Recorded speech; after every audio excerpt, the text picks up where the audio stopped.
Magnus Carlsen purposefully goes down the exchange in this match, and which eventually results in him capturing his opponent's queen and also a bishop, resulting in his opponent resigning and Magnus winning the match.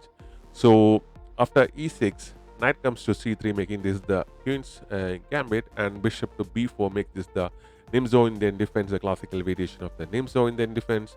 Queen now comes to c2, activating the queen quite early, and pawn push to c5, attacking this pawn, unprotected pawn on d4, and the d pawn captures the c5 pawn, and bishop captures back, and knight comes to f3, activating the king side of uh, Magnus. Magnus is playing with the white pieces, and after the queen to b6 move, creating a double attack on this f2 pawn.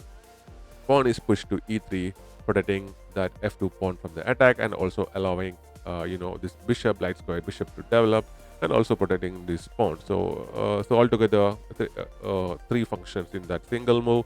So queen now goes to c7 and b3 by Magnus, giving additional protection to this particular pawn here on c3, and also allowing Magnus to fianchet his dark square bishop into this diagonal, which will act as a lighthouse looking at on the king side, and which it's a dangerous piece once it's done.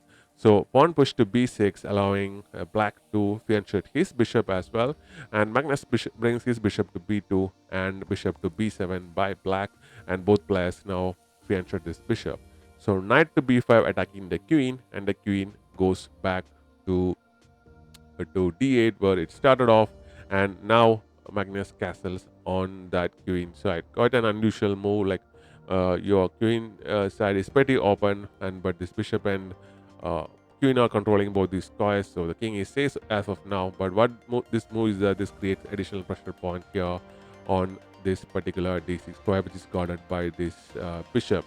So castles on the king side, black Nurlan, and knight goes to g5, attacking this pawn here on h7, and now the only thing is preventing that attack is this knight over here. So rook comes to e8, activating the rook, and h4 now allowing Magnus to push the pawn on the king side, launching his attack. e5 now. After this, knight goes to d6 with the protection of this rook. So that's why that castle was made. Bishop captures the knight, and rook captures back, developing that rook. So pawn push to h6 is now played, looking to push away that knight, that dangerous knight, and Magnus just ignores that and brings his queen to f5, allowing joining the attack of his rook and his knight. So knight to c6 is now played by Nurlan, which actually is a blunder, which basically costed him this match. So immediately Magnus captures this knight with his rook like this, and Nurlan basically resigned the game, because no matter what you do, you will be the best possible combination will lose the queen.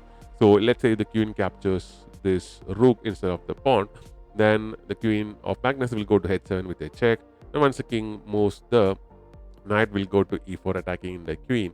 So basically here queen got to move. Let's say you protect your queen. If you don't protect, your queen will be gone anyway. So if you protect the queen like this, then bishop will go to a3 with a check, and you will have to push your pawn to d6 to cover the check, and after that bishop captures that pawn, and now there is nowhere else. Basically the best move is to the king cannot move. The best move is to capture this particular bishop.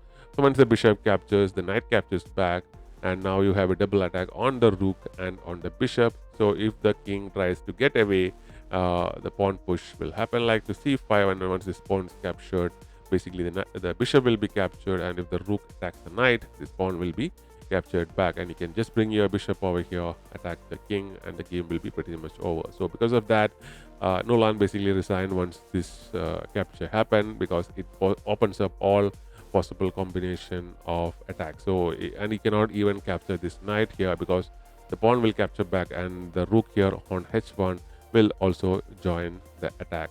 So because of that, you cannot capture this particular knight. So thanks for watching. We'll be back with more such videos.